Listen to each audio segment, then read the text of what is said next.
Good morning. I hope आप सभी लोग अच्छे होंगे। आज हम लोग क्लास 10 का इंग्लिश का मॉडल पेपर सॉल्व करेंगे। ठीक है, ठीक है। तो मॉडल पेपर 2025 का हम लोग इसमें सॉल्व करेंगे।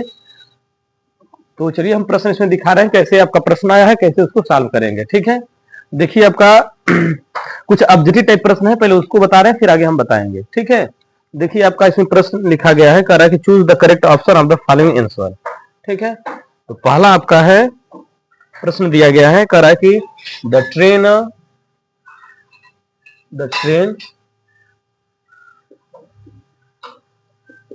ट्रेन इसके बाद स्पेस है आपका बिफोर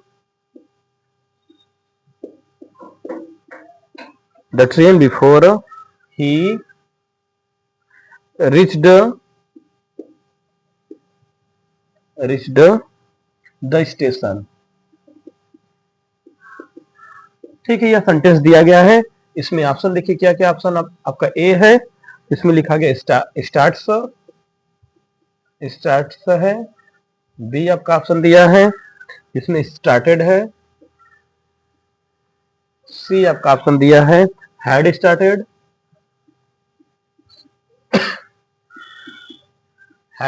है।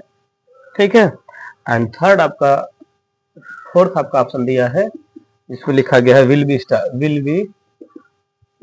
Be starting. ठीक है, ये चार आपके ऑप्शन दिए गए हैं, तुमको ऑप्शन इसमें चूज करना है कि इसमें भाई कौन सही होगा। सेंटेंस आपका दिया है, कह रहा है कि द ट्रेन स्पेस दिया है, इसके बाद लिखा गया है कि before he reach the station. तो आप लोग को जब हिंदी टू इंग्लिश ट्रांसलेशन पढ़ाया गया होगा तो वहां बताया गया होगा कि जब बिफोर का प्रयोग किया जाता है सेंटेंस में, ठीक है, तो बिफोर से पहले जो सेंटेंस होते हैं उसको किसमें बनाते हैं, तो उसको बनाया जाता है पास्ट परफेक्ट टेंस में। रूल बताया गया होगा कि जब पास्ट परफेक्ट टेंस में कि जब यूज ऑफ आफ्टर बिफोर में पढ़ाया गया होगा तो वहां बताया गया होगा कि जब बिफोर आता है तो बिफोर के पहले वाले सेंटेंस किसमें बनाते हैं, तो बिफोर के पहले वाले सेंटेंस को हम लोग पास्ट परफेक्ट टेंस में बनाते हैं, जबकि बिफोर के बाद वाला जो सेंटेंस होता है वह किसमें बनता है, तो वह पास्ट इंडिफिनिटिव बनता है। तो हम देख रहे हैं यहाँ पे तो पास्ट इंडिफिनिटिव में लिखा गया है, कह रहा है before he reached the station. तो यह आपका पास्ट इंडिफिनिटिव सेंटेंस दिया गया है, जबकि जो दूसरा सेंटेंस बनेगा वो, ठीक है, यहाँ पे जो लिखा जाएगा सेंटेंस वो किसमें बनेगा, तो पास्ट परफेक्ट टेंस में बनेगा। तो पास्ट परफेक्ट टेंस की हेल्पिंग वर्ब क्या होती है, तो जानते हैं कि पास्ट परफेक्ट टेंस की हेल्पिंग वर्ब आपकी क्या होती है, हैड होती है। और साथ में इसमें मुख्य क्रिया का कौन सा फॉर्म प्रयोग करते हैं, थर्ड फॉर्म प्रयोग करते हैं। अतः यहाँ पे आपका ऑप्शन क्या भरा जाएगा, यहाँ पे आपका ऑप्शन क्या हो जाएगा, हैड स्टार्टेड हो जाएगा। ठीक है, विल भी यहाँ पे होगा नहीं, ठीक है, स्टार्टेड होगा नहीं, स्टार्ट्स होगा नहीं, क्योंकि प्रेजेंट में अगर बात की गई होती तो हम स्टार्ट्स का प्रयोग करते, तो इसलिए यह सब नहीं होगा। आपका कौन सा होगा, हैड स्टार्टेड। तो ध्यान रखना है कि अगर कोई सेंटेंस अगर इस प्रकार का दिया होगा, ठीक, बिफोर वाला होगा चाहे आफ्टर वाला होगा, बिफोर वाला होगा तो उसके बिफोर के पहले वाले जो सेंटेंस होता है उसको किसमें बनाते हैं, तो उसको हम लोग पास्ट इंडिफिनिटिव में पास्ट परफेक्ट टेंस में बनाया जाता है। अब बिफोर वाले के बाद के सेंटेंस किसमें बनाते हैं, पास्ट इंडिफिनिटिव बनाते हैं। ये रूल ध्यान रखिएगा, ठीक। तो इसलिए हम जब इसको पास्ट परफेक्ट टेंस में बनाएंगे तो यहाँ पे किसका लिखा जाएगा, द ट्रेन हैड स्टार्टेड लिखा जाएगा, और यह सेंटेंस किसमें हो जाएगा, तो ये आपका पास्ट परफेक्ट टेंस में हो जाएगा। तो ये रूल ध्यान रखना है। आगे हम लोग देखिए अगला क्वेश्चन समझिए क्या है, कर रहा है आगे दूसरा आपका प्रश्न दिया गया है, कर रहा है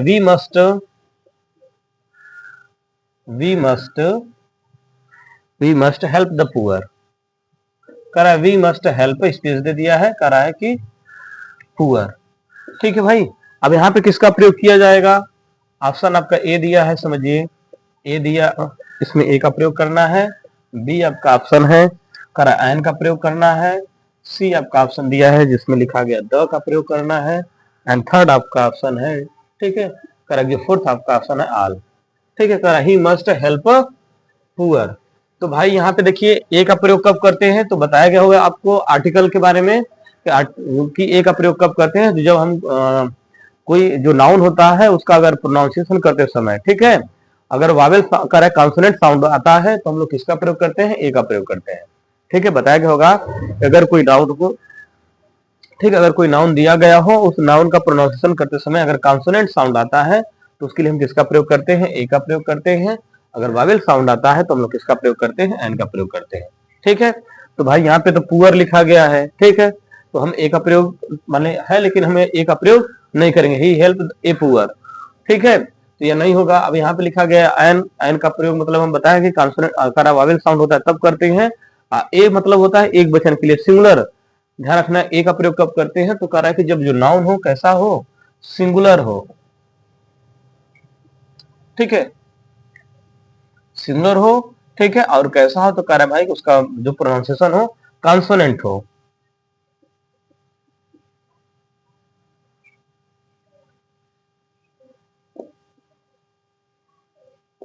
कॉन्सोनेंट अगर साउंड होता है, ठीक है, तो हम लोग किसका प्रयोग करते हैं, तो कह रहा है कि ए का प्रयोग करते हैं, और सिंगुलर नाउन के लिए हम लोग किसका प्रयोग करेंगे, तो ए का प्रयोग करेंगे। जबकि एन का प्रयोग किसके लिए किया जाता है, तो एन का प्रयोग हम लोग कर रहा है कि वावेल साउंड के लिए, वावेल साउंड साउंड के लिए करते हैं। जब प्रोनाउंसिएशन करते समय जो नाउन का साउंड हो कैसा हो, वावेल हो, तो हम लोग किसका प्रयोग करेंगे, एन का प्रयोग करेंगे, ठीक है।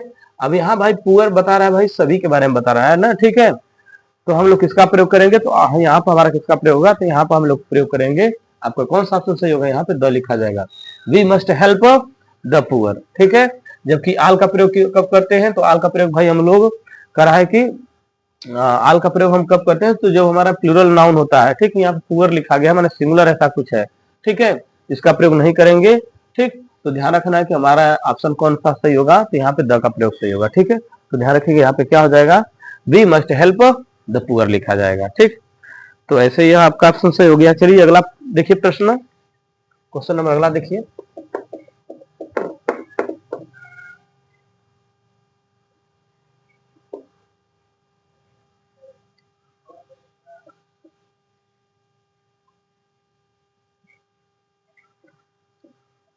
कह रहा है कि I bought a beautiful dress, ठीक है, प्रश्न लिखा गया है।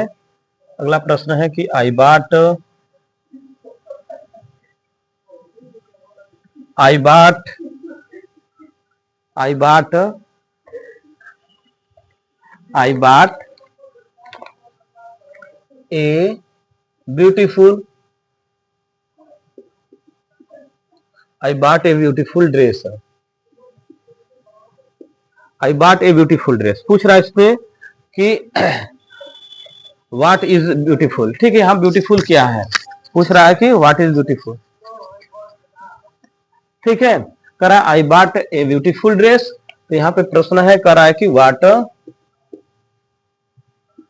व्हाट इज ब्यूटीफुल,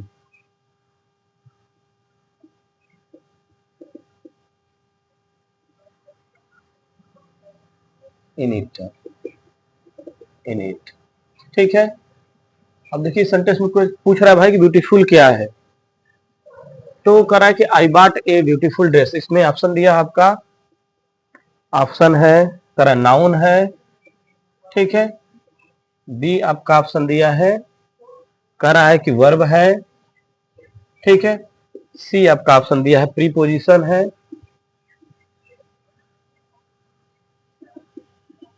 प्रीपोजिशन है, डी आपका दिया है एग्जेक्टिव है,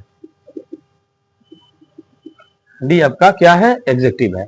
तो आप लोग को पार्ट ऑफ एसी पढ़ाया गया होगा भाई कि ब्यूटीफुल के बारे में पूछा, ब्यूटीफुल क्या है, माने जब किसी कोई व्यक्ति या वस्तु के गुण के बारे में बताए, उसकी विशेषता बताए, ठीक है, उसको डिटरमाइन करे, तो उसको हम लोग क्या बोलते हैं, उसको एडजेक्टिव बोला जाता है, ठीक है। तो ये आपका क्या है, कह रहा है कुछ वस्तु की क्या बता रहा है, विशेषता बता रहा है। तो जब कोई किसी वस्तु की विशेषता बताए, ठीक है, तो उससे हम लोग क्या कहते हैं, उसे एडजेक्टिव कहते हैं। तो यहाँ पे कह रहा है कि I bought a beautiful dress, आपको क्या हो जाएगा, कह रहा है I bought a beautiful dress आपका एडजेक्टिव हो जाएगा, ठीक है। तो यहाँ पे ध्यान रखना है कि आपका ब्यूटीफुल क्या है, तो ऑप्शन आपका क्या हो जाएगा, एडजेक्टिव हो जाएगा। एडजेक्टिव इसलिए होगा क्योंकि ब्यूटीफुल क्या है, कह रहा है विशेषता बता रहा है, ठीक है, इसलिए ध्यान रखना है कि ब्यूटीफुल को हम लोग क्या कहेंगे, एडजेक्टिव कहेंगे, ठीक है। नाउन तो मतलब किसी व्यक्ति वस्तु का नाम होता है, ठीक है, किसी व्यक्ति वस्तु स्थान के नाम को हम लोग क्या कहते हैं, ठीक है, संज्ञा बोला जाता है ना। और देखिए यहाँ पे वर्ब का मतलब है कि क्रिया है, कोई कार्य हो, ठीक है, कोई एक्शन दिया हो तो उसको हम लोग वर्ब बोलेंगे। प्रीपोजिशन, प्रीपोजिशन माने नाउन के पहले हम लोग प्रयोग करते हैं, ठीक है। तो ध्यान रखना है कि जैसे एट होगा, टू होगा, इन होगा, ऐसे प्रीपोजिशन होती है। तो यहाँ पे तो प्रीपोजिशन भी नहीं होगा, आपका ऑप्शन कौन सही होगा, तो एडजेक्टिव हो जाएगा। तो ध्यान से समझना है कि यहाँ पे ब्यूटीफुल क्या है, तो ब्यूटीफुल एक एडजेक्टिव है, ठीक है। एडजेक्टिव ऑफ हम लोग उसको क्या बोलते हैं, क्वालिटी बोलते हैं, ठीक है। अगला प्रश्न देखिए क्या लिखा गया है, कह रहा है कि अगला क्वेश्चन है आपका, कह रहा है फिल, हमको प्रीपोजिशन इसमें फिल करना है, ठीक है। कह रहा है कि fill in the gap with a suitable preposition. कह रहा है कि जो रिक्त स्थान दिए गए हैं वहां पे हमको एक उचित प्रीपोजिशन को भरना है, ठीक है। तो देखिए इसमें क्वेश्चन क्या दिया गया है, तो कह रहा है कि ही जंप्ड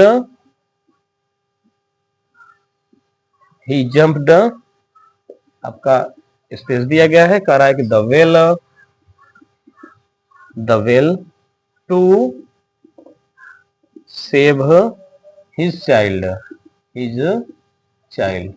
ठीक है। एक छोटा सेंटेंस दिया गया है। अब इसमें हमको कह रहा है भाई प्रीपोजिशन भरना है, तो इसमें प्रीपोजिशन आपको पहला दिया है, कह रहा है इन भरा जाएगा, ठीक है। बी आपका ऑप्शन दिया है इनटू भरा जाएगा, ठीक है। सी आपका ऑप्शन दिया है ऑन भरा जाएगा, ठीक है। फोर्थ आपका ऑप्शन है, ठीक है, कह रहा है अपान भरा जाएगा, ठीक है। ये चार आपके ऑप्शन दिए हैं, कह रहा है भाई इसमें बताइए क्या भरा जाएगा, ठीक है। कह रहा है he jumped the well to save his child. अब बताए हैं कि इनका प्रयोग किसी मन में के अंदर में हम करते हैं, ठीक है, लेकिन गति ना हो उस कंडीशन में हम लोग मे का प्रयोग करते हैं, ठीक है। इनटू का प्रयोग कर रहा है कि मे के अर्थ में करते हैं, लेकिन वहां पे मोशन हो, कोई गति हो, तो उस दौरान हम लोग किसका प्रयोग करेंगे, मे का प्रयोग करेंगे। तो यहाँ समझना है भाई कि कर रहा ही जम्प्ड माने वो कूदा, ठीक है, तो गति हो रही है, मोशन को दर्शा रहा है, इसलिए हम लोग यहाँ पे किसका प्रयोग करेंगे, इनटू का प्रयोग करेंगे। तो लिखा जाएगा ही जम्प्ड इनटू द वेल, ठीक है। तो ध्यान रखना है कि इस प्रकार से एग्जाम्पल आपको हर साल प्रश्न में पूछ दिया जाता है, ठीक है। तो इसको बहुत ध्यान समझ लीजिएगा कि जब मोशन से रिलेटेड कोई सेंटेंस में बात की गई होगी, गति दी होगी, तो वहां पे ठीक है मे के अर्थ में हम लोग किसका प्रयोग करेंगे, हमेशा इनटू का प्रयोग करेंगे, ठीक है। यहाँ पे क्या होगा, तो लिखा जाएगा आपका इनटू होगा, ठीक। चलिए लिख लीजिएगा क्या होगा, he jumped into the well to save his child हो जाएगा, ठीक। आगे देखिए अगला प्रश्न आपसे पूछ रहा है कि which one of the following word is miss spelled, ठीक है। आपका प्रश्न आगे दिया गया है, कह रहा है कि which one of the following words in is miss spelled. कह रहा है कि जो वर्ड दिए गए हैं इसमें बताइए कौन किसकी वर्ड मीनिंग क्या है, गलत है, ठीक है। कह रहा है कि जो शब्द दिए गए हैं इसमें बताना है कि किसका जो मीनिंग है वह गलत है, ठीक है। तो आपका ऑप्शन इसमें देखिए क्या दिया गया, कह रहा है भाई ग्रामर है, ठीक है। क्वेश्चन समझ लीजिएगा, पेपर में ऐसे आता है, तो क्वेश्चन अगर समझे रहेंगे तभी आप आसानी से कर पाएंगे, ठीक है। क्या लिखा गया, कह रहा है विच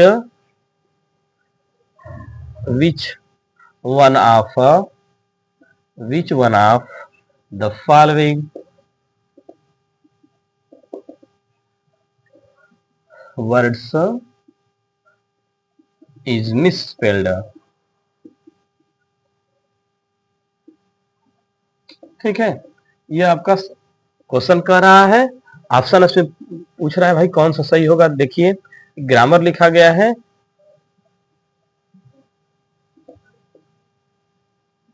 ठीक है। दूसरा आपका बी दिया है, इंपॉर्टेंट है। सी आपका ऑप्शन दिया है बिहेवियर है।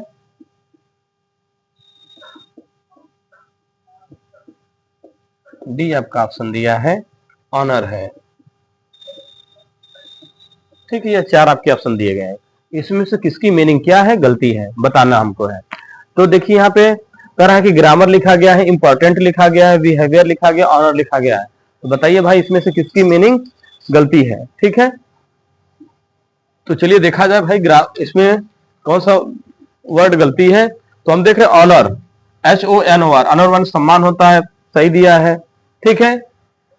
बिहेवियर माने क्या होता है, व्यवहार है, यह भी स्पेलिंग सही है, BEHAVIOUR सही लिखा गया है। इंपॉर्टेंट माने महत्वपूर्ण, इसकी भी स्पेलिंग IMPORTANT सही है। लेकिन देख रहे हैं ग्रामर GRAMMER लिखा गया है, ठीक है, जो कि क्या होता है शुद्ध इसका, ठीक है, इसका शुद्ध होता है ग्रामर GRAMMAR होता है, ठीक है। तो ये आपका करेक्ट वर्ड होगा, ठीक है। यहाँ पे जो यह वर्ड दिया गया है यहाँ पे क्या नहीं होना, ई के यहाँ ए रहेगा, ठीक है। तो आपका यही वर्ड वो क्या था, गलती था, यहाँ पे ठीक, तो प्रश्न नहीं बोला था कि which of the following word in miss spelled, ठीक है, तो इसमें से कौन सा वर्ड गलती था, तो ध्यान रखना था ग्रामर गलती है, ठीक है, इसकी शुद्ध करा की मीनिंग क्या होगी, तो ग्रामर GRAMMAR, ठीक, तो ऐसे प्रश्न दिया रहेगा तो आप, ठीक है, बहुत केयरफुल अगर उनको मीनिंग को देकर आप करेंगे तो सही रहेगा, ठीक है, इसलिए ध्यान रखिएगा। चलिए अब आगे हम लोग प्रश्न कर रहे हैं, इनको सभी लोग देख लीजिए, ठीक, चलिए आगे देखिए।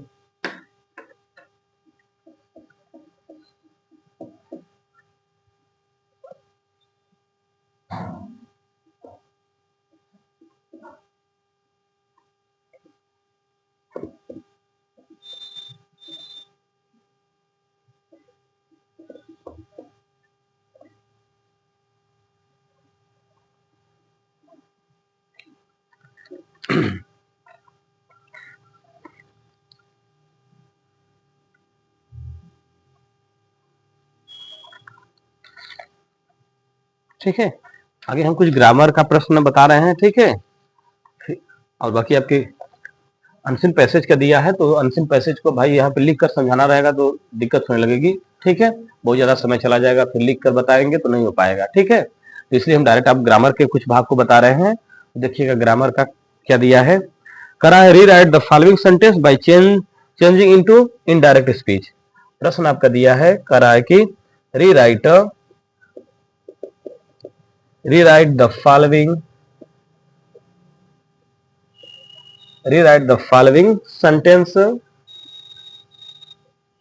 sentence by changing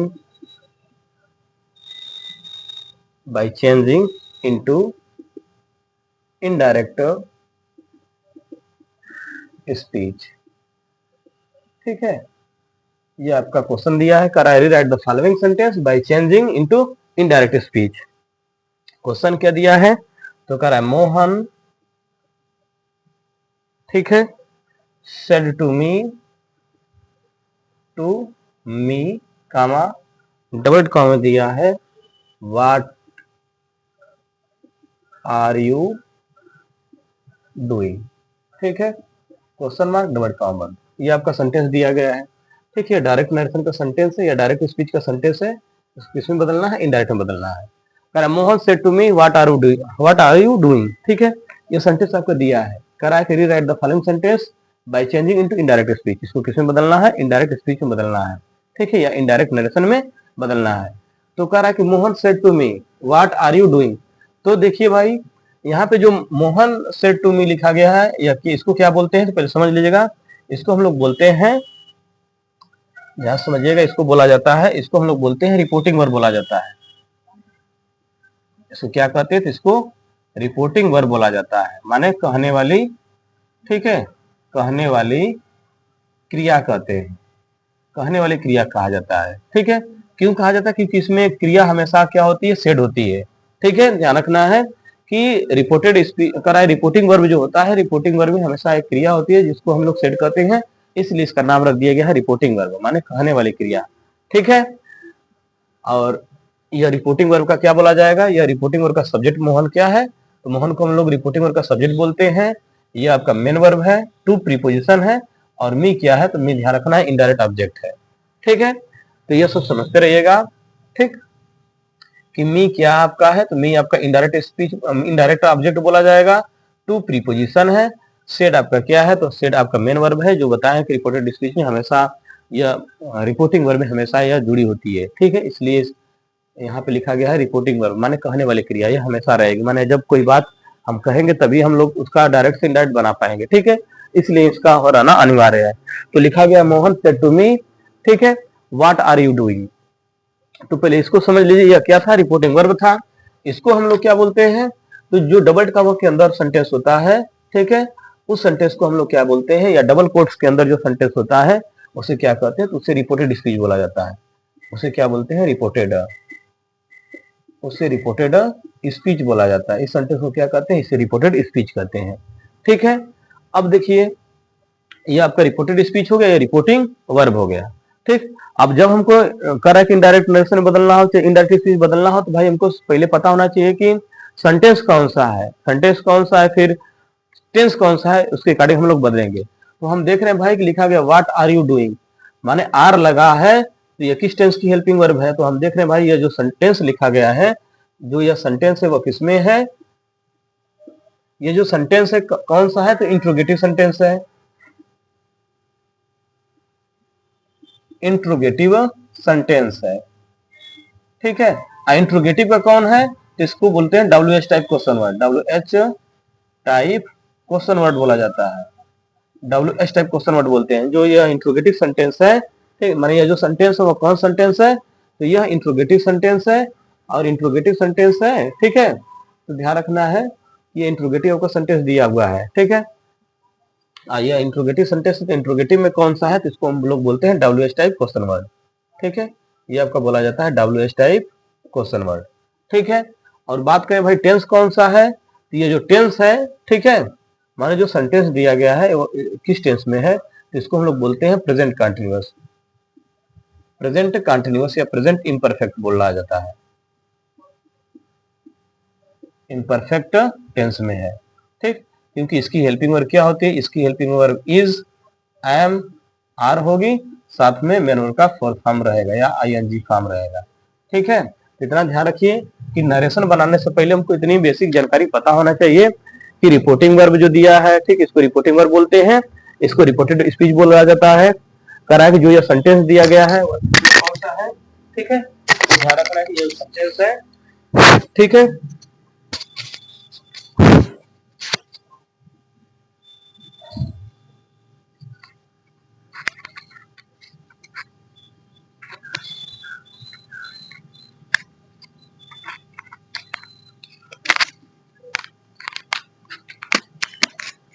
ठीक, देखिए ये सेंटेंस जो दिया गया है किस सेंटेंस में है, तो करा कि यह आपका इंट्रोगेटिव सेंटेंस है और इसका टाइप्स कौन सा है, तो WH टाइप है। ठीक, तो इतना हमको पता होना चाहिए। अब जो सेंटेंस माने जो रिपोर्टेड स्पीच का सेंटेंस है वो किस टेंस में है, तो बता सकते हैं भाई कि वो प्रेजेंट इम्परफेक्ट टेंस का है। कि कैसे पता चल रहा है, इसकी हेल्पिंग वर्ब आपकी आर लगी हुई है, साथ में ING फॉर्म लगा हुआ है, जिसको हम लोग बोलते हैं प्रेजेंट इम्परफेक्ट टेंस। ठीक है, तो ध्यान रखना है कि ये प्रेजेंट इम्परफेक्ट, ठीक है, ये किसमें दिया है, तो प्रेजेंट इम्परफेक्ट टेंस में दिया है। ठीक है, तो चलिए देखिए इसको कैसे हम लोग इनडायरेक्ट में बनाएंगे, तो देखिए कैसे बनेगा, या इनडायरेक्ट इसको स्पीच में कैसे बदलेंगे, तो हम नीचे लिख रहे हैं, अच्छे से इसको समझिएगा। तो ध्यान रखना है कि अगर जो रिपोर्टेड माने यहाँ पे क्या हो, अगर जो रिपोर्टेड स्पीच का सेंटेंस हो अगर क्वेश्चन मार्क लगा हो, ठीक है, क्वेश्चन मार्क लगा होता है तो बताया गया होगा आप लोग को नरेशन में कि सेड को किसे बदल देते हैं, जब हम भाई किसी से प्रश्न पूछते हैं तो सेड को किसे बदल दिया जाता है, सेड को आस्क में बदल देते हैं। तो क्या हो जाएगा, लिखा जाएगा मोहन, ठीक है, मोहन आस्क्ड हो जाएगा। ठीक, मोहन आस्क्ड हो गया। इसके बाद कह रहा है कि जो सेट टू है, सेट टू को हमने किसमें बदल दिया, आस्क्ड में बदल दिया। इसके बाद क्या करेंगे, इनडायरेक्ट जो आपका ऑब्जेक्ट दिया गया उसको लिखा जाएगा, तो मोहन आस्क्ड मी हो जाएगा। अब ध्यान रखिए, कह रहा है कि इनवर्टेड कामा को हटाकर कनेक्टिंग के रूप में हम लोग क्या करते हैं, तो कह रहा है कि जो WH टाइप के वर्ड होते हैं, अगर यहाँ पे क्वेश्चन मार्क लगा होगा, ठीक, अगर हेल्पिंग वर्ड से शुरू होता है तो कनेक्टिंग हम लोग किसका प्रयोग करते हैं, ध्यान रखना कि इफ या वेदर का प्रयोग करते हैं। ठीक है, कि अगर यहाँ पे क्वेश्चन मार्क लगा हो, ठीक है, अगर क्वेश्चन मार्क दिया होगा और जो सेंटेंस की शुरुआत होगी रिपोर्टेड स्पीच की अगर हेल्पिंग वर्ड से होगी तो इन्वर्टेड कामा को हटाकर किसका प्रयोग करेंगे, इफ या वेदर का प्रयोग करेंगे। अगर क्वेश्चन मार्क लगा हो, अगर WH से शुरू हुआ हो तो इन्वर्टेड कामा को हटाकर WH को ही हम लोग क्या बना देते हैं, कनेक्टिंग बना देते हैं। तो आपका वाट ही यहाँ पे कनेक्टिंग का काम करेगा, जो एक रिलेटिव प्रोनाउन हो जाएगा अब यहाँ पे। अब वाट किसका काम करेगा, तो रिलेटिव प्रोनाउन का काम करेगा, माने वाक्य को जोड़ने का काम करेगा। ठीक है, जैसे आप लोग पढ़े होंगे सिंथेसिस में। ठीक है, तो आपका क्या हो गया, कह रहा मोहन आस्क्ड मी वाट हो गया। इसके बाद देखिए अब यू जो, अब इसके बाद हम क्या लिखेंगे, तो इंट्रोगेटिव सेंटेंस को किसमें बदला जाता है, जब इनडायरेक्ट में बनाते हैं। ठीक है, तो इंट्रोगेटिव सेंटेंस को असर्टिव सेंटेंस में बदला जाता है। इसलिए अब हम लोग पहले क्या लिखा जाएगा, तो जो सेंटेंस का सब्जेक्ट है उसको लिखेंगे। तो यहाँ पे यू किस पर्सन का व्यक्ति है भाई, यू आपका सेकंड पर्सन का व्यक्ति है। बात किया जाएगा यहाँ पे यू किस पर्सन का व्यक्ति है, सेकंड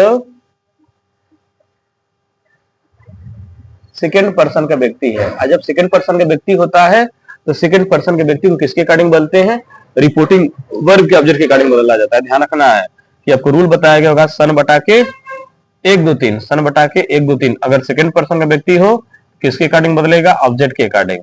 ठीक है, किसके, तो करा रिपोर्टिंग वर्ब के ऑब्जेक्ट के अकॉर्डिंग। रिपोर्टिंग वर्ब का ऑब्जेक्ट कौन है, करा मी है। आयु किस केस में आया भाई, तो जो सेकंड पर्सन का व्यक्ति है किस केस में, तो ये अपने सब्जेक्टिव केस में है, सब्जेक्टिव केस में है, यह सब्जेक्टिव केस में है। इसलिए हम लोग क्या करेंगे, तो कह रहा है कि भाई मी को भी सब्जेक्टिव केस में उसका लिखा जाएगा, तो यू जाएगा मी के पास, उसका सब्जेक्टिव केस पूछेगा तो मी का सब्जेक्टिव केस क्या होता है, आई हो जाएगा। तो हमने क्या लिखा, Mohan asked me what I. ठीक है, इतना समझ में आया सबको कि हमने सेड को सेड टू किसमें बदल दिया है, आस्क्ड में बदला है। इसलिए बदला है क्योंकि सेंटेंस आपका करा कि क्वेश्चन उसमें पूछा जा रहा था, इंट्रोगेटिव सेंटेंस था। फिर ऑब्जेक्ट लिखा गया है।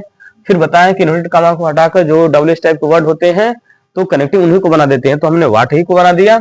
इसके बाद आई कहां से लिखा है, तो हम देख रहे हैं कि इसमें क्योंकि जो इंट्रोगेटिव सेंटेंस होता है तो हम जब इनडायरेक्ट बनाते हैं तो उसको असर्टिव बदलते हैं। इसलिए जो यू था, यू को हम लोग मी के अकॉर्डिंग बदले हैं, तो उसका सब्जेक्ट केस क्या हो जाएगा, आई हो जाएगा। क्योंकि आप लोगों को नरेशन में बताया होगा सन बटा के 1 2 3 का रूल। तो अगर सेकंड पर्सन का व्यक्ति हो, माने दो का मतलब क्या होता है, सेकेंड पर्सन का व्यक्ति होता है। सेकंड पर्सन का एकमात्र व्यक्ति कौन होता है, यू होता है। ठीक है, अगर सेकंड पर्सन का व्यक्ति आया होगा तो रिपोर्टिंग वर्ब के ऑब्जेक्ट के अकॉर्डिंग बदला जाता है। यह किस में रहेगा, तो यह रिपोर्टेड स्पीच में होता है। ठीक है, तो हमने इसी को आई में बदल दिया है। अब देख रहे हैं अब क्या लिखा जाएगा, असर्टिव सेंटेंस में सब्जेक्ट के बाद हम लोग हेल्पिंग वर्ब का प्रयोग करते हैं। यहाँ पे आई आया है, आई के बाद हम लोग क्या लिखेंगे, हेल्पिंग वर्ब लिखेंगे। तो हम देख रहे हैं यहाँ पे हेल्पिंग वर्ब क्या है, आर लिखा गया है। तो जब बताया होगा चेंज ऑफ टेंस में कि नरेशन बनाते समय हम लोग हेल्पिंग वर्ब को किस माने प्रेजेंट इम्परफेक्ट को पास्ट इम्परफेक्ट टेंस में बदल देते हैं, या प्रेजेंट कंटिन्यूअस को पास्ट कंटिन्यूअस बदला जाता है। तो इसकी हेल्पिंग वर्ब क्या हो जाएगी, इज हमारे को हम लोग वाज वर में बदल देते हैं। तो आपको पता होगा कि आई के साथ किसका प्रयोग करते हैं, तो आई के साथ वाज का प्रयोग किया जाएगा। माने पास्ट कंटिन्यूअस में आई को सिंगुलर माना जाता है, इसलिए हम लोग आई के साथ किसका प्रयोग करेंगे, वाज का प्रयोग करते हैं। तो आई वाज हो जाएगा। ठीक है, इसके बाद क्या हो जाएगा, करा की जो क्रिया होगी उसमें दोनों में सेम होती है, तो व्हाट आई वाज डूइंग हो जाएगा, क्योंकि कंटिन्यूअस में मेन वर्ड में कोई भी चेंजिंग नहीं होती है। ठीक, तो इस तरह आपका करा डायरेक्ट से इनडायरेक्ट में बदल जाएगा। ठीक, मान डायरेक्ट स्पीच से इनडायरेक्ट स्पीच में हम सेंटेंस को क्या कर लेंगे, बदल लेंगे। तो थोड़ा से जो हम दिया है उसको हम बेसिक रूप से डिस्क्राइब भी कर दिए। अगर जिसको नहीं समझ में आएगा, अगर इसको समझ लेगा तो आसानी से उसको आ जाएगा। ठीक है, तो पेपर में हर साल आपको नरेशन वाइज के प्रश्न आते हैं, इसलिए इसको समझ लीजिएगा। ठीक है, कि अगर इस प्रकार का कोई अगर सेंटेंस दिया होता है, ठीक है, तो हमको ऐसे रूल से बदलना है। ठीक, तो नोट कर लीजिएगा इसको। चलिए आगे हम लोग दूसरा एग्जांपल समझेंगे। ठीक है, दूसरा क्वेश्चन देखिए क्या है।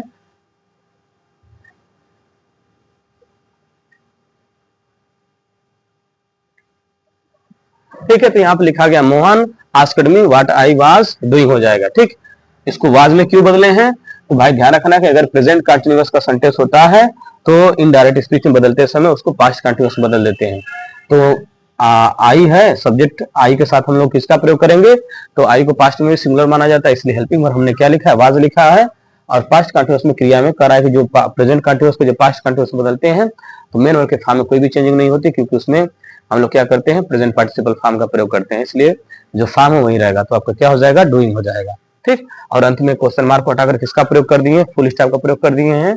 इसलिए फुल स्टॉप का प्रयोग किया गया है क्योंकि सेंटेंस को हम लोग क्या बना रहे हैं, असर्टिव बना देते हैं। माने डायरेक्ट नरेशन का सेंटेंस अगर कोई भी हो, इनडायरेक्ट बनाते समय हमको क्या बनाना रहता है, तो इनडायरेक्ट बनाते समय उसको असर्टिव सेंटेंस बनाना रहता है। इस तरह उसको हम लोग किसमें बदल देंगे, असर्टिव सेंटेंस में बदल देंगे। ठीक है, तो यह प्रश्न था। चलिए आगे हम बता रहे हैं। अगला प्रश्न देखिए क्या है। ठीक, तो सबको समझ में आया होगा। ठीक है, तो ऐसे प्रश्न आते हैं तो इसको छोड़िएगा मत, सभी लोग आसानी से इसको पेपर में रूल पढ़े रहेंगे तो कर लेंगे। ठीक, इसलिए इस रूल को देख लीजिएगा। ठीक,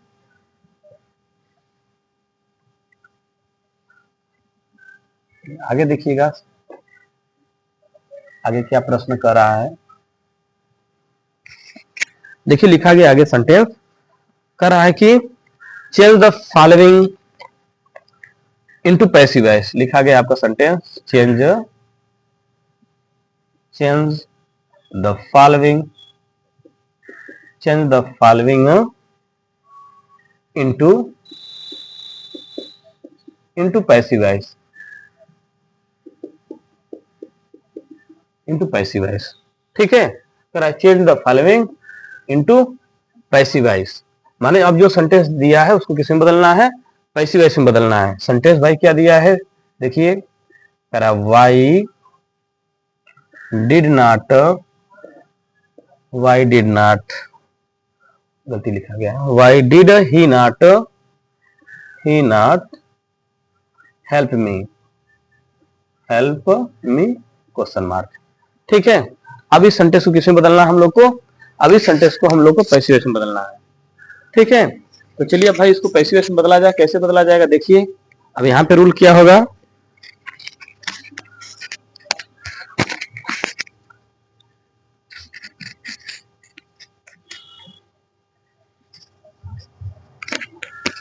चलिए कह रहा है कि why did he not help me.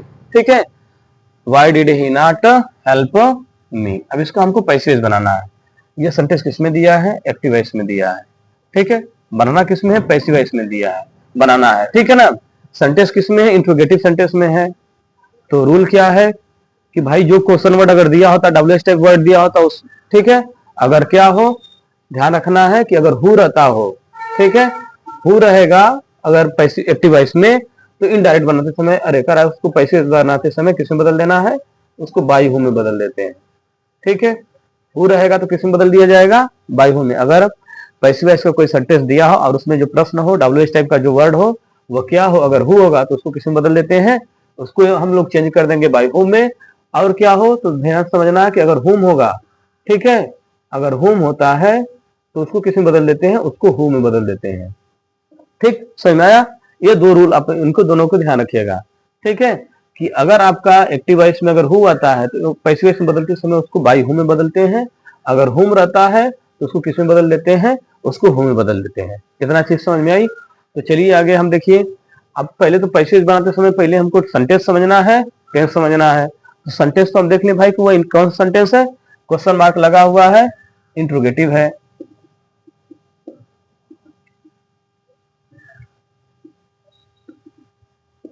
Interrogative sentence है। ठीक है, और कौन सा है, कह रहा है भाई डब्ल्यू एच टाइप का है, डब्ल्यू एच टाइप का है। और सेंटेंस कौन सा है, तो भाई देख रहे हैं जो सेंटेंस दिया गया वो किस टेंस में है। ठीक है, ये डिड किस टेंस की हेल्पिंग वर्ब होती है, तो इसको बोला जाता है भाई पास्ट इंडेफिनिट। ये पास्ट इंडेफिनिट का सेंटेंस दिया हुआ है, इसको बदलना है किसमें, तो कह रहा है इसको पैसिव वॉइस में बदलना है। तो इतना चीज हमको पता होना चाहिए कि भाई जो सेंटेंस दिया है वो किस टेंस में है, कौन सा सेंटेंस है। तो क्वेश्चन मार्क लगा हुआ तो डायरेक्ट हम जान गए भाई कि इंट्रोगेटिव है, और वहां पे डब्ल्यू एच टाइप का वर्ड दिया है, इसलिए W H type question word हो जाएगा, W H type question word हो जाएगा। ठीक है, अब इसको इनडायरेक्ट में इसको पैसिव वॉइस में बदला जाएगा। तो कैसे बदला जाएगा देखिए, सारा रूल बता रहे हैं। ठीक है, बदलेंगे फिर बताएंगे। तो यहाँ देखिए पैसिव वॉइस हम बदल रहे हैं तो क्या हो जाएगा, जो क्वेश्चन वर्ड होता है बताएं, अगर हु रहेगा तो बाई हु में बदल देना है, हुम रहेगा तो हु में बदला जाएगा। लेकिन ऐसा तो कुछ है नहीं यहाँ पे, तो वाई दिया इसलिए हमने वाई को वाई रहने देंगे। ठीक है, अब देखिए कह रहा है कि इसमें क्या करते हैं, तो जो आपका हेल्पिंग वर्ब है या किस टेंस की है, तो लिखा गया भाई पास्ट इंडेफिनिट की है।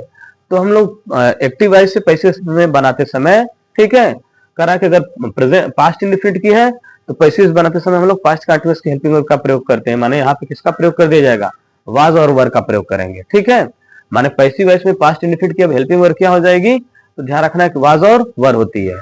ठीक है, ध्यान रखना है कि पैसिव वॉइस में पास्ट इंडेफिनिट की हेल्पिंग वर्ब क्या मानी जाती है, तो वाज और वर होती है। तो आपका ऑब्जेक्ट यहाँ पे क्या लिखा गया, हमको ऑब्जेक्ट के अकॉर्डिंग हेल्पिंग वर्ब का प्रयोग करना है ना। यहाँ पे मी आपका लिखा गया है, मी आपका क्या है, तो ऑब्जेक्ट है। ठीक है, ऑब्जेक्ट है। अब इसका हम लोग क्या करेंगे, तो मी का सब्जेक्टिव केस प्रयोग करते हैं। ठीक है, तो सब्जेक्टिव प्रयोग इसका सब्जेक्टिव केस क्या हो जाएगा, तो आई हो जाएगा। ठीक है, तो हम लोग क्या करेंगे, पहले हेल्पिंग वर्ड लिखते हैं ना, माने जो क्वेश्चन वर्ड का रूल होता है भाई, पहले क्वेश्चन वर्ड फिर हेल्पिंग वर्ड फिर सब्जेक्ट लिखा जाता है। इसलिए हेल्पिंग वर्ड क्या आपका हो जाएगा, हेल्पिंग वर्ड आपका हो जाएगा वाज। ठीक है, इसके बाद जो हमारा मी का ऑब्जेक्टिव केस था उसका सब्जेक्टिव केस क्या हो जाएगा, आई हो जाएगा। तो वाई वाज आई करा कि वाई वाज आई हो गया, माने क्वेश्चन वर्ड फिर हेल्पिंग वर्ब। ठीक है, इसके बाद सब्जेक्ट आपका हो गया। अब समझिए इसके बाद क्या है, करा नॉट का प्रयोग करेंगे, नॉट आया तो नॉट का प्रयोग कर दिया जाएगा। ठीक, इतना बात समझ में आई। कह रहा है वाई माने जो क्वेश्चन वर्ड दिया है क्वेश्चन वर्ड लिख देते हैं। हमने वाज कहां से लिखा गया है, तो ध्यान रखना है कि अगर जो सेंटेंस अगर जो दिया होगा एक्टिव वॉइस का सेंटेंस, ठीक है, अगर पास्ट इंडेफिनिट में है तो पास्ट इंडेफिनिट की पैसिव वॉइस में हेल्पिंग वर्ब वाज और वर होती है, ठीक है। तो ये ध्यान रखना, ये याद करना पड़ता है। अगर पास्ट अगर कंटिन्यूअस में रहता तो वाज वर के साथ बीइंग लगा देते हैं, तो ऐसा तो है नहीं। तो ध्यान रखना, अगर यह जो टेंस दिया है माने जो सेंटेंस दिया हुआ पास्ट इंडेफिनिट में है तो पास्ट इंडेफिनिट की हेल्पिंग वर्ब पैसिव वॉइस में क्या हो जाएगी, वाज और वर होती है। तो हमने वाज लिखा है और आई को पास्ट में सिंगुलर माना जाता है, इसलिए हमने वाज लिखा, ठीक है। नॉट आया तो नॉट लिखा। अब इसके बाद किसका प्रयोग करते हैं, तो मेन वर्ब का हम लोग फॉर्म का प्रयोग करेंगे। अब पैसिव वॉइस बनाते समय हमेशा मुख्य क्रिया कौन सा फॉर्म, थर्ड फॉर्म का प्रयोग करते हैं। यहाँ पे क्या हो जाएगा, हेल्प्ड हो जाएगा, ठीक है। तो यह हेल्प्ड हो जाएगा। इसके बाद हम लोग कह रहा है कि जो सब्जेक्ट दिया होता है, सब्जेक्ट को हम लोग ऑब्जेक्टिव केस में बदलने के लिए एक प्रीपोजिशन का प्रयोग करते हैं जिसको बोला जाता है बाई। तो हमने जो सब्जेक्ट है उसको ऑब्जेक्टिव केस में बदलना है, इसलिए प्रीपोजिशन हम लोग किसका प्रयोग करेंगे, बाई का प्रयोग करेंगे, तो बाई हो जाएगा। अब यहाँ पे जो ही है, ही का ऑब्जेक्टिव केस क्या हो जाएगा, हिम हो जाता है, और अंत में क्वेश्चन मार्क लगा देंगे। जो सेंटेंस है सेंटेंस वही रहेगा। इस तरह आपका क्या करेगा, तो एक्टिव वॉइस सेंटेंस को हम लोग किसमें बदल देंगे, पैसिव वॉइस में सेंटेंस में बदल देते हैं, ठीक है। तो यह ध्यान रखना है, अगर इस प्रकार का कोई सेंटेंस आता है तो उसको हम लोग क्या कर सकते हैं, ऐसे बदल सकते हैं, ठीक है। तो ध्यान समझिएगा, ठीक। तो इसको नोट कर लीजिए, ठीक है। सारा रूल याद रख लीजिएगा कि अगर इन दोनों के अलावा अगर कोई डब्ल्यू एस टाइप का वर्ड आता है तो जो डब्ल्यू एस टाइप का वर्ड होता है हम लोग क्या करते हैं, उसी को लिखते हैं, ठीक है। इसके बाद पहले हमको टेंस समझना होता है, जो सेंटेंस दिया हुआ किस टेंस में है। तो भाई देख रहे हैं कि ये आपका किसमें दिया हुआ है, ये आपका पास्ट इंडिफिनिट में दिया हुआ है, इसलिए पैसिव वॉइस बनाते समय हम लोग किसका प्रयोग करते हैं, तो पैसिव वॉइस बनाते समय हम लोग कराए कि पास्ट इंडिफिनिट की पैसिव वॉइस में हेल्पिंग वर्ब वाज और वर हो जाती है, इसलिए हमने क्या किसका प्रयोग किया है, तो वाज का प्रयोग किया है, ठीक है। तो ऐसे हम लोग क्या करेंगे, इसको चेंज कर लेंगे, ठीक है। आगे हम बता रहे हैं, ठीक। आगे प्रश्न नोट करिए सभी लोग। देखिए आगे प्रश्न क्या है,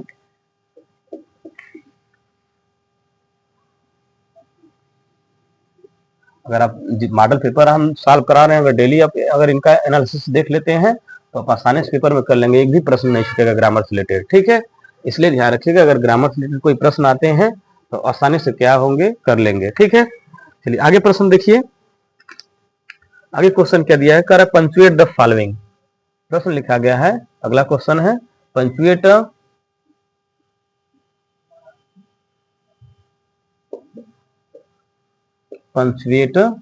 फॉलोइंग, पंचुएट द फॉलोइंग, ठीक है। Punctuate the following, punctuate the following का मतलब क्या होता है भाई, ठीक, शब्द विराम, माने विराम जो चिन्ह होते हैं, ठीक है, माने फुल स्टॉप, कामा, डबल कामा, इन सब का विराम चिन्हों का क्या होता है, प्रयोग किया जाता है। पंचुएट द फॉलोइंग का मतलब क्या होता है, विराम चिन्हों का प्रयोग करना। तो आपको पेपर में माने क्लास में पढ़ाया गया होगा कि पंचुएशन क्या होते हैं, पंचुएशन में ही ये सब पढ़ाया जाता है। पंचुएट द फॉलोइंग माने पंचुएट द फॉलोइंग के बारे में इस पंचुएशन आपको पढ़ाया होगा। Punctuation and capital letter chapter का नाम है, तो उसमें पढ़ाया गया होगा कि हम लोग कैपिटल लेटर का प्रयोग कब करेंगे, ठीक है, कहाँ हमारा कामा, कहाँ फुल स्टॉप, डबल कामा, ठीक है, कॉलन, इन सब का प्रयोग कहाँ करते हैं, तो पढ़ाया गया होगा क्लास में। तो चलिए आगे देखिएगा, जो हमारा प्रश्न दिया है, क्वेश्चन दिया, उसको कैसे हमको करना है, पंचुएट कैसे करना है। तो लिखा गया है कि the teacher said to the students, the teacher said to the students, ठीक है, do not make a noise in the class, full stop, कुछ नहीं लिखा है, बस ऐसे है, ठीक है। ध्यान रखना है, कर रहा है कि 10 सेंटेंस कर रहा है कि the teacher said to the student do not make a noise in the class. यहाँ पे ना क्वेश्चन मार्क, ना फुल स्टॉप, कुछ ना कामा, कुछ नहीं लिखा गया ना, तो कैपिटल लेटर का प्रयोग किया गया है। तो इसी पेपर में आपको दिया रहेगा, लिखा रहेगा पंचुएट द फॉलोइंग, माने विराम चिन्हों का प्रयोग करना, क्वेश्चन मार्क का प्रयोग, जो विराम चिन्ह है उसमें कामा, फुल स्टॉप, डबल कामा, ये सब कहाँ प्रयोग किया जाएगा, ये सब देखना है। और जो शब्द होंगे उनको कैपिटल लेटर कब लिखा जाएगा, कब इस्तेमाल होंगे, तो यही सब हमको पंचुएशन पढ़ना होता है, ठीक है। तो बहुत आसान होते हैं, ठीक है, हर साल आते हैं प्रश्न, तो उसको आप, ठीक है, अगर समझ लेंगे तो आसानी से कर लेंगे, ऐसा एकदम हर साल आता है, जब इसका पंचुएट करेंगे तो क्या हो जाएगा, पंचुएट देखो करेंगे तो क्या लिखा जाएगा, लिखा जाएगा, देखिए अब पढ़ाए होंगे, ठीक है, कि भाई जब कोई सेंटेंस हम लिखते हैं, ठीक है, तो उसका हमारा पहला सेंटेंस किस में लिखा जाता है, कैपिटल लेटर में लिखा है, माने पहला जो वर्ड होता है, पहले वर्ड को किस में लिखते हैं, कैपिटल लेटर में लिखते हैं, इसलिए आपका क्या हो जाएगा, द टीचर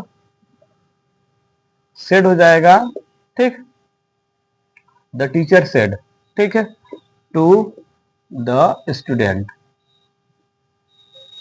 स्टूडेंट्स। अब हम भाई देख रहे हैं यहाँ तक जो सेंटेंस दिया गया है यह किसका है, तो यह रिपोर्टिंग वर्ब का दिया है। तो अब जानते हैं कि रिपोर्टिंग वर्ब के सेंटेंस को जब होता है तो जो डायरेक्ट नरेशन में इसको किससे करा, कामा से अलग कर दिया जाता है ना, माने रिपोर्टिंग वर्ब के सेंटेंस को कामा से क्या किया जाता है, अलग किया गया होगा, तो इसलिए हम यहाँ पे किसका प्रयोग कर देंगे, कामा, ठीक है, तो लिखा जाएगा the teacher said to the student कामा।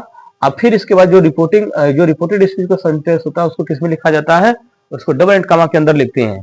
तो आपका यहाँ से जो सेंटेंस होगा किसमें है, करेक्ट रिपोर्टेड स्पीच का सेंटेंस है, तो इसको भी हम लोग किसमें लिखते हैं, करेक्ट कैपिटल लेटर में लिखा जाएगा डू, इसके बाद हो जाएगा not make a noise in the class, noise in the class हो जाएगा, ठीक, अंत में फुल स्टॉप। तो इस तरह हम ध्यान रखना है कि सेंटेंस को हमको क्या करना है, ठीक है। अब देखिए यहाँ पे फुल स्टॉप का प्रयोग कर देंगे, और आपको पढ़ाया गया होगा कि भाई रिपोर्टेड स्पीच का जो सेंटेंस होता है वो डबल कमा के अंदर लिखा जाता है, फुल स्टॉप का भी प्रयोग डबल नोट कमा के कहाँ होता है, अंदर होता है। तो यह आपका सेंटेंस क्या हो गया, पंचुएट हो गया, माने पूरी तरह से शुद्ध लिखा गया है। तो इस तरह हमको सेंटेंस को क्या करना रहता है, पंचुएट करना रहता है। तो इस तरह ध्यान रखिएगा, अगर इस प्रकार का कोई सेंटेंस आता है तो हमको उसको कैसे करना रहेगा, तो ये सब रूल ध्यान रखिएगा। अगर रूल आपको पता है तो आप आसानी सेंटेंस को क्या कर लेंगे, पंचुएट कर लेंगे। तो नोट कर लीजिएगा इसको, ठीक है।